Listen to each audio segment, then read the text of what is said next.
ማለት ነው የምልህ። አዎ አምላክና ሰው እዚህ ጋር አምላክ ባለቤት ከአባቱ የሰማውን ግን አምላክና ሰው ተለያይተዋል ነው። ይኸውልህ ፍጹም አምላክና ፍጹም ሰው ተለያይተዋል። ፍጹም አምላኩ አሰሚ ነው፣ ፍጹም ሰው ሰሚ ነው። ፍጹም አምላክ ባለቤት ነው፣ ሰው ደግሞ ተሳቢ ነው። ራሱ ባለቤትና ተሳቢ አለው። የሰማሁት የሚል ደግሞ ትራንሲቲቭ ቨርብ አለው። ራሱ ትራንሲቲቭ ቨርብ ማለት ምንድነው? ተሻጋሪ ግስ አለው በመካከል። ስለዚህ አምላክና ሰው ግራማቲካሊ ዲስቲንክት የሆኑ ፐርሰኖች ናቸው። ሁለት የተለያዩ የተነጣጠሉ ሳይሆን የተለያዩ ፐርሰኖች ናቸው። ኦንቶሎጂካሊም ደግሞ የተለያዩ ናቸው። አምላክና ሰው ማለት በይዘትም ሆነ በአይነት በመንስኤም ሆነ በውጤት ሁለት የተለያዩ ነገሮች ናቸው። ለምን? ትንቢተ ሆሴዕ ምዕራፍ 11 ቁጥር 9 ላይ እኔ አምላክ እንጂ ሰው አይደለሁም አለ። ሐዋርያት ሥራ ምዕራፍ 2 ቁጥር 22 ላይ የናዝሬቱ ኢየሱስ በድንቅና በተአምራት ከአምላክ ዘንድ ለእናንተ የተገለጠ ሰው ነበር ይላል። አንደኛ ጢሞቴዎስ ምዕራፍ 2 ቁጥር 5 ላይ there is only one God አንድ አምላክ አለና አለ። and one mediator between God and men በአንድ አምላክና በሰዎች መካከል ያለው መካከለኛ አንድ አለ አለ። ዘማን ክራይስት ኢየሱስ እሱም ሰው ነው ክርስቶስ ኢየሱስ ነው አለ። ስለዚህ መሀል ላይ ያለው አንድ አምላክ አለ። በአንድ አምላክና በሰዎች መካከል መካከለኛ ሆኖ ከአንድ አምላክ እየሰማ የሚናገር ሰው አለ ነው የሚባለው። ስለዚህ ኢየሱስና አብ ኦንቶሎጂካሊ ሁለት የተለያዩ ምንድን ናቸው? ምንነት ናቸው ያላቸው። እንደገና ደግሞ ተመልሶ ሁለት የተለያየ አካላቶች ናቸው ያሉት። ስለዚህ አምላክና ሰው ይለያያል። አንተ አምላክን ከሰው ጋር የምታዋህድበት ምንም ነገር የለም። ራሱ ዮሐንስ ወንጌል 8:40 ላይ ባለው ጥቅስ መሰረት ማለት ነው። ቀጥል። እሺ እሱ የአንተ ሐሳብ ወይም የሌሎቹ ነው እንጂ መጽሐፍ ቅዱስ እንደዛ አያስተምርም። እሱ እያለው ከመጀመሪያ 38 ላይ መለስ ብለን ስናየው እኮ እኔ በአባቴ ዘንድ ያየሁትን እናገራለሁ እናንተም ደግሞ በአባታችሁ ዘንድ ያያችሁትን ታደርጋላችሁ ይላል። አባታችንስ አብርሃም ነው ምናምን ይሉታል። ከዛ የአብርሃም ልጆች ብትሆኑስ የአብርሃም ስራ ባደረጋችሁ ነበር ታምኑኝ ነበር እያላቸው ነው ይመጣል 39 ማለት። ከዛ ደግሞ ያው ከእግዚአብሔር ከአባቱ እውነት የሆነ ከአባቱ የሰማውን ነገር ከአባቱ የማለው አማርኛ ደግሞ ትንሽ ትግርኛ ተናጋሪ ስለሆንኩ ይቅርታ። እሺ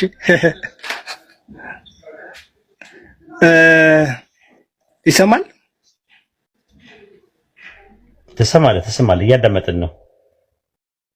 አዎ እሺ። ስለዚህ የተለየ ነገር የአካል ልዩነት እንጂ የባህር ልዩነት የለውም፣ አያሳይም። አለ ለምን መሰለህ እንደዛ መደዳንዬ አንኛ አሁን የጠቀስከው ጥቅስ ላይ ራሱ ዮሐንስ ወንጌል 8:38 ላይ እናንተ ከአባታችሁ ያያችሁትን ታደርጋላችሁ አለ። ከአባታችሁ ያያችሁትን የሚለው ማንን ነው? አባታችሁ የሚለው አባታችሁ የሚላቸውማ ሴጣንን ነው አይደል? ሴጣን እናንተ ከአባታችሁ ያያችሁትን ታደርጋላችሁ፣ እኔ ከአባቴ የሰማሁትን ነገር እናገራለሁ ይላል አይደል? ስለዚህ ከአባታችሁ ያያችሁትን ታደርጋላችሁ ሲል አባታችሁ ያላቸው ማንን ነው? አባታችሁ እናንተ ከአባታችሁ ያያችሁትን ታደርጋላችሁ ሲላቸው አባታችሁ ያላቸው ማንን ነው? ሰይጣን ነው። ሰይጣን ከአባታችሁ ከተባለው ጋር ኦንቶሎጂካሊ አንድ ናቸው? አይደለም። በእንትን ላይ ሐሳቡ ላይ የግብር ጉዳይ ነው። አዎ። ስለዚህ እኔም ደግሞ ከአባቴ ያየሁትን ነገር እናገራለሁ አለ። ተመልከት፣ ማየት የሚለው ነገር እንዴት አድርገው ነው ያዩት? ከአባታችሁ ያያችሁትን አለ። ፈሪሳውያን ከአባታቸው ምንድን ነው ያዩት?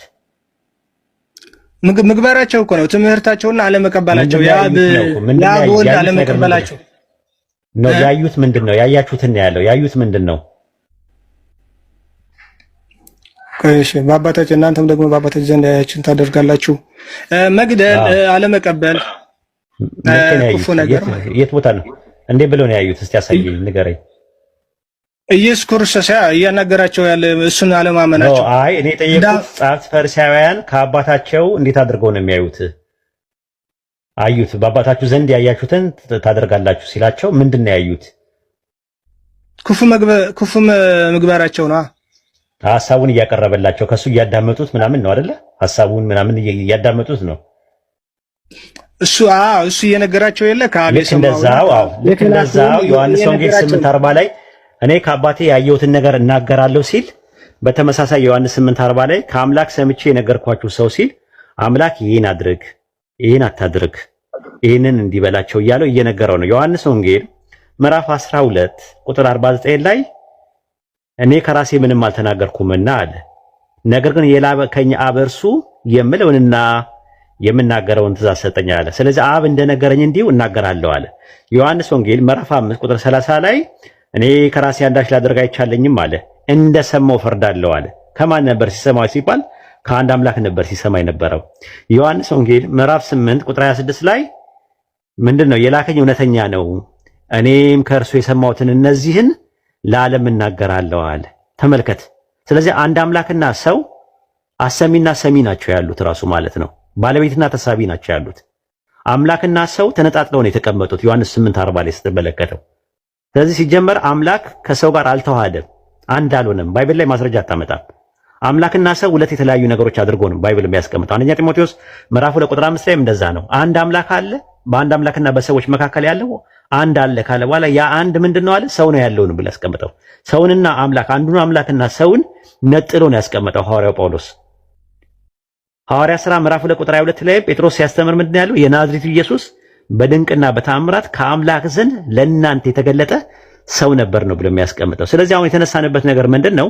ማቴዎስ ወንጌል ምዕራፍ 9 ላይ የተነሳንበት ነጥብ ምንድነው? ሐዋርያት ሰግደውለታል። የሰገዱት ስግደት የአክብሮት ሳይሆን የአምልኮ ስግደት ነው አለ። ይሄ ድምዳሜ ያደረሰ ነገር ምንድነው ስንል የእግዚአብሔር ልጅ ነው ብለው የእግዚአብሔር ልጅ ብለው ሰገዱለታል። የእግዚአብሔር ልጅ መባል ምንን ያሳያል ስለ የባህሪን ነገር ያሳያል አልከኝ። አሃ እንደዛ ከሆነ እኮ አዳምም ተሰግዶለታል። አዳም የእግዚአብሔር ልጅ ተብሏል ሉቃስ 3:38 ላይ። አዳም የእግዚአብሔር ልጅ የተባለው የጸጋ እንጂ የምን አይደለም የአምልኮ አይደለም አልክ። የባህሪ አይደለም አልክ። አሃ ክርስቶስ የባህሪ ልጅ ነው አልኩ። አዎ ስትለኝ ሉቃስ 1:35 ላይ ፈለግ ነው ካንቺ የሚሆነው ጌኖማይ ካንቺ የሚሆነው ከማርያም የሚሆነው የእግዚአብሔር ልጅ ይባላል ተባለ። ከማርያም የሆነው ነገር ምንድነው ስንል ፍጡር ነው። ሁለተኛ ሳሙኤል 7:12 ላይም ከዳዊት ቤት ውስጥ የበቀለ ወይም ደግሞ ከዳዊት ዘር ውስጥ ከወገቡ ላይ የወጣው ነገር ምንድነው ስንል ፍጡር ነው። አይ እንደዛ አይደለም፣ ያ የተፈጠረውን ነገር መለኮት መጥቶ ተዋሃደው አምላክ መጥቶ አንድ ሆነ አልከኝ። አይ አንድ አልሆነም አልኩ። ለምን? ዮሐንስ 8:40 ላይ ከአምላክ ሰምቼ ነገርኳችሁ ሰው ስለሚል አምላክና ሰው በይዘትም ሆነ በአይነት በመንስኤም ሆነ በውጤት ሁለት ለየቅል የሆኑ ማንነትና ምንነት እንደሆነ አስረዳም ማለት ነው። ስለዚህ ለክርስቶስ የባህሪ ስግደት ተሰገደለት የሚል ወይም ደግሞ የባህሪ አሁን እንትን አለ ይሄድነ ሲራቱን ሙስተቂም አልከኝ። ከዛ ሲራት የሚለው መንገድ ማለት ነው። ምህረት ነው። አይ አንተ ልትለኝ ነው ልትነግረኝ ነው ስለ ሃይማኖት ስለሆነ ሂዳያ በኢስላም በስንት ይከፈላል ብለታም የምታውቀው ከሆነ ንገረኝ እስቲ። ሂዳያ ማለት ምን ማለት ነው? በስንት ይከፈላል ንገረኝ። እሱን ረጋ ብለህ አይዞህ። አንኳር ትርጉሙን ነው የማውቀው እኮ። ምን ማለት ነው ሂዳያ ማለት? ምን ማለት ነው ትርጉሙ? ምህረት አይደለም። ሂዳያ ማለት ምህረት ማለት አይደለም። ምህረት ነው ወንድሜ፣ ረህመት ነው ምህረት፣ ረህመት ነው ምህረት። ሂዳያ ማለት ምን ማለት ነው ነው የጠየቁ። አላውቅም፣ አለማወቅ ኃጢአት አይደለም። እሺ ችግር የለውም። ሂዳያ ማለት ምሪት ማለት ነው፣ ጋይዳንስ ማለት ነው። ሂዳያ በቁርአን ውስጥ በአራት ይከፈላል። እሺ ሂዳያቱል አማ፣ ሂዳያቱል ኢርሻድ፣ ሂዳያቱል አተውፊቅ እና ሂዳያቱል አኺራ ተብለው ለአራት ይከፈላሉ። ታውቃለህ ይሄንን? አላውቅም። አታውቅም? በቃ ልንገርህ እሱን። እሺ ምንም ችግር የለም። ሂዳያቱል አማ ማለት ጥቅላዊ ምሪት ነው። ሱረቱ ጣሃ ምዕራፍ 20 ቁጥር 50 ላይ ጌታችን ያለ ፍጥረቱ የሚያስፈልገውን ነገር የሰጠውና ከዛ የመራው ነው ይላል። ይሄ ለሁሉም ፍጥረት ነው የመራው፣ ምንም ሳያዳላ ምንም ነገር ሳያደርግ ፍጥረት ዓለሙን ለእንስሳትም ለእጽዋትም ለምንም የሚያደርገው ነገር ምን ይባላል? ሂዳያቱን ምን ይባላል? አማ ይባላል ማለት ነው። የመጀመሪያው ነው ይሄ ማለት ነው። ሁለተኛው ሂዳያቱል ኢርሻድ ይባላል። አቅጣጫዊ ምሪት ማለት ነው። አምላካችን አላህ ይሄ ነገር ሐላል ነው፣ ይሄ ነገር ሐራም ነው፣ ይሄ ነገር መጥፎ ነው፣ ይሄ ነገር ጥሩ ነው ብሎ ሁለት መንገዶችን መርቶናል። በቁርአን ውስጥ ሁለት መንገዶችን አልመራናችሁም? ምን እኛ መስጋኝ ወይም ከሃዲ እንዲሆን መንገዱን መራ ነው አለ። ከሁለት አንዱ ከሃዲ ሲሆን አለ ሰው ወይ አመስጋኝ ወይ ከሃዲ ሲሆን መንገዱን መራ ነው አለ። ሱረቱ በቀራ ምዕራፍ 2 ቁጥር 256 ላይም በሃይማኖት ማስገደድ የለም ቅኑ መንገድ ከጠማማው ተገለጠ ይላል። ይሄ እንግዲህ ሁለተኛው ነው ታየው። ሶስተኛው ሂዳያቱ አተውፊቅ የሚባል ነገር አለ። ስጦታዊ ምሪት የሚባለው ነገር አንድ ሰው ሲያምንና ንስሐ ሲገባ አላህ መንገዱን ይመራል። በሱረቱ አንከቡት ምዕራፍ 29 ቁጥር 39 ላይ እንደዛ ነው የሚለው። በእኛ መንገድ የሚታገለውን ሰው መንገዳችንን እንመራዋለን እያለ አላህ ይናገራል ማለት ነው። ሌላው ደግሞ ሂዳያቱል አኺራ የሚባል አለ። ጽናታዊ ምሪት ማለት ነው።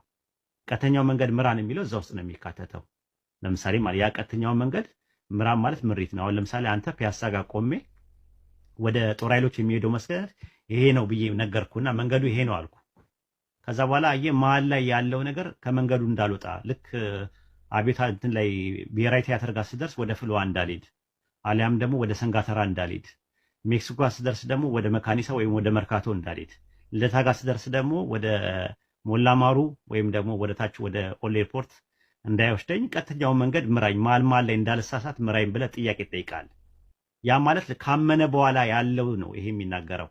ሱረቱ ፋቲሃ ምዕራፍ 1 ቁጥር 6 ላይ ቀጥተኛውን መንገድ ምራን ኢህዲነ ሲራቱል ሙስተቂም የሚለው የሚያመለክተው ቀጥተኛ መንገድ ምራን የሚለው ካመንክ በኋላ ምሪቱን ጋይዳንሱ እስከ መጨረሻው ድረስ ለመጽናት ምሪቱን ብርሃኑን ይዘህ ተከትለ እንድትሄድ ለምታደርገው ነገር የምታደርገው ጸሎት እንጂ ከመነሻውኑ የነበረው ያላመነን ሰው ወደዛ ነገር የሚመራውበትን የሚያሳይ ነገር አይደለም። ስለዚህ ሂዳያ የሚለው ቃል እንዳልኩ ወደ 4 ነው ምናምን ትርጉም አለው። እነዚህ ነገሮች ማየት ትችላለህ ማለት ነው። ከዛ አንፃር ነው የተነገረው ይሄኛው አንተ ከምትለው ነገር ጋር አይደለም። አሁን አንተ የፈለኩት የነበረው ምንድነው በቁርአን ውስጥ ጀነትና ጀሃነም የሚባሉበት የሚገቡበት ምክንያት አላህ አስቀድሞ ስለወሰነ ነው የሚል ማስረጃ ስጠኝ። ረህመተላህ ስጠኝ። አይ ጥቅስ ስጠኝ። አሁን ጥቅስ እኮ የሰጠው ነው። አንተ በረህመተላህ ነው የምትገባው ጀነት ወይስ በስራ ነው? እኔ ሁለቱም ነው፣ በሐዲስና በቁርአን። በቁርአን ነው። አንተ በረህመቱ ብቻ ነው የሚል ደግሞ ማስረጃ ትሰጠኛለህ። አንተ ማስረጃ አውጣ እኮ። አንተ ላይ ያመጣው እኮ ከአፈርማቲቭ ነው የሚጀምረው። እኔ ኔጌቲቭ ነኝ አርጊመንት ላይ። አንተ አዎንታዊ ነህ፣ እኔ አሉታዊ ነኝ። አንተ አለኝ ያልከው ሰው ታቀርብና ከዛ በኋላ አንተ ያቀረብከውን ነገር ደግሞ እኔ ደግሞ አቀርባለሁ ማለት አንተ ነህ ክሌም ያደረግከው መጀመሪያ። ስለዚህ ጥቅስ ስጠኝ እስቲ። ጀነትና ጀሃነም መግቢያው ባላህ ረህመትና ባላህ ረህመት ብቻ ነው የሚል ነገር ካልሆነ ብቻ ነው የሚል እስቲ ማስረጃ ስጠኝ ከቁርአንና ከሐዲስ። እንዴ ከቁርአንና ከሐዲስ? አዎ ከፈለከው ቦታ ላይ ጀነት ሰው የሚገባው ባላህ ረህመት ብቻ ነው ባላህ ምህረት ብቻ ነው የሚል ማስረጃ ስጠኝ። ሱረቱል በቀራ ላይ አለለ። ስንት? ሱረቱል በቀራ ምዕራፍ ስንት? ምዕራፍ 2 ቁጥር ስንት? ምዕራፉን አሁን ባላስታውስም እዛ ላይ አለለ። የምታውቁ ከሆነ እኮ ምን የሚል እኮ ንገረና። እንትኑ አሁን በጨበጣ እንዳይሆን ኢሻቅ ነገረኝም እንዳልል ጥቅሶቹን ንገረኝ ከምታውቃቸው ከሆነ። የክሪጆም ምን ዱልማቲ ይክረጆም ምን ኑር ኢለ ዙሉማት ይላል። ምን ላይ ነው እንደዛ የሚለው? እንደው ተወና አረብኛውን ስንት ላይ ሱረቱል በቀራማ እንትን ነው 200 ስንት ነው ያለው? 286 አንቀጽ ነው ያለው። ከ286 ላይ የትኛው ነው? አንተ የትኛውን ነው የምታውቀው? 286 ነው ያለው። የቱ ጋር ነው ያለው ነው ያልኩ። አንተ እኮ ነው ማቅረብ ያለብህ። ጥቅሱን ነገርኩ እኮ አንተ የት ጋር እንዳለ ለምን ለማወቅ ፈለግ እኮ? ለማወቅ ነው አንዴ መረጃ እንዲይዝ ነው እኮ። መረጃው ማላውቀው ነገር የት አለ? አውጣው እናሳየን። ይኸው በትልቁ ልናርግና አውጣልን። እስቲ አንተ ከፈተው ቁርአኑንና አውጣልን።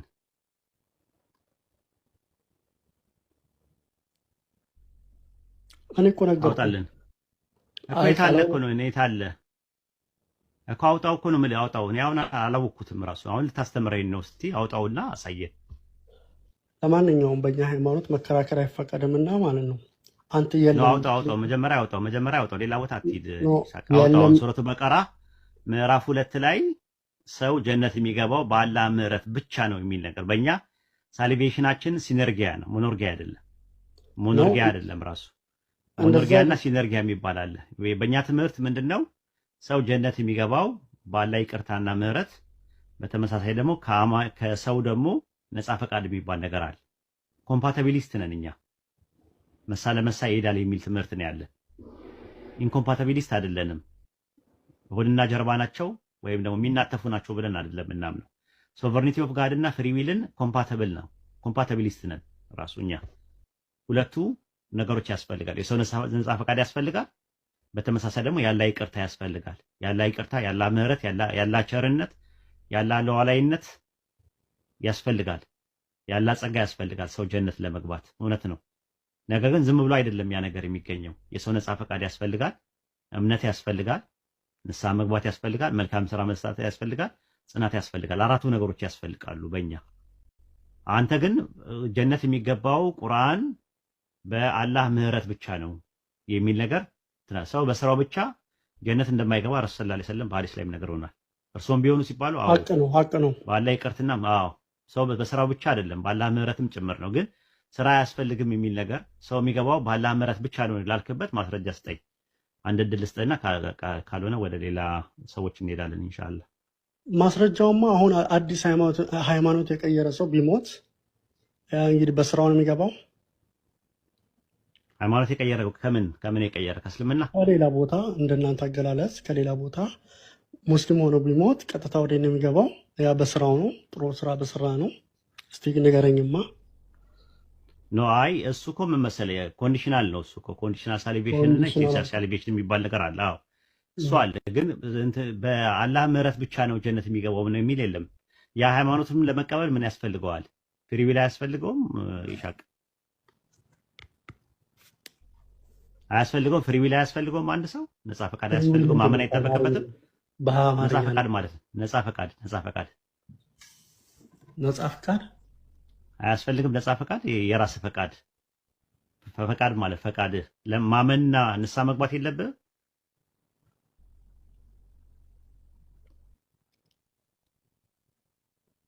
ማመን ይጠበቅብሃል። በእርግጥ እኮ እሱን ነው እኮ የምልህ። ታዲያ እነዛ ከሆነ ሲነርጊያ ነው የሚሆነው። ሲነርጊያ ነው ማለት ሱታፌ ነው ራሱ ሱታፌ ነው ማለት ነው መዳኑ እንጂ ባህቲት አይደለም። አንተ ባህቲት ነው የምትለው። እኔ ግን ሙሉ በሙሉ እኔ ፈጣሪ ነው ብዬ ነው የማስበው ማምነው።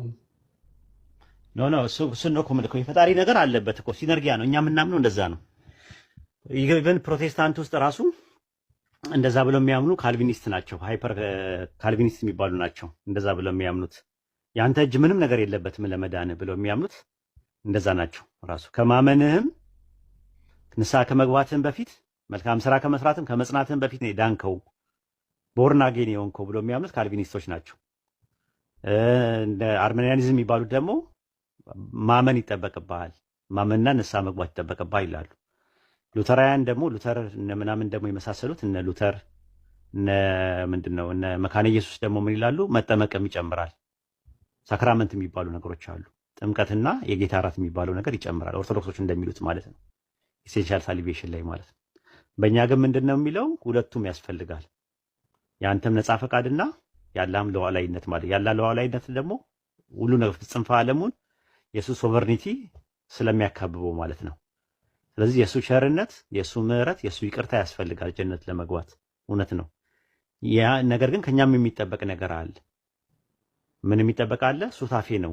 ከኛ የሚጠበቀው ንስሐ መግባት፣ ማመን፣ መልካም መስራትና መጽናት ይጠበቅብናል። እነዚህ አራቱ ስቴፖች ያስፈልጉናል እኛ ማለት ነው። እንደዛ ነው ቁርአናችን የሚናገረው። አይ ቲንክ ይበቃሃል። ለሌላ ሰው እድሉን እንስጥና እስቲ ኢንሻአላህ ሌሎች ሳካላችሁ ግቡና ትማራላችሁ ማለት ነው ሌሎቻችሁ። ለማንኛውም አንድ ጥያቄ አለኝ። ይበቃል፣ ለዛሬ ይበቃል። አይ ቲንክ ምክንያቱም ማስረጃውን ስታመጣ እንቀጥላለን። የሱረቱ በቀራ ላይ ሰው የሚገባው በአላህ ምህረት ብቻ ነው የሚለውን ነገር አላመጣህም። ስታመጣ እንቀጥላለን። እሺ ፈልግና በደንብ አጥና።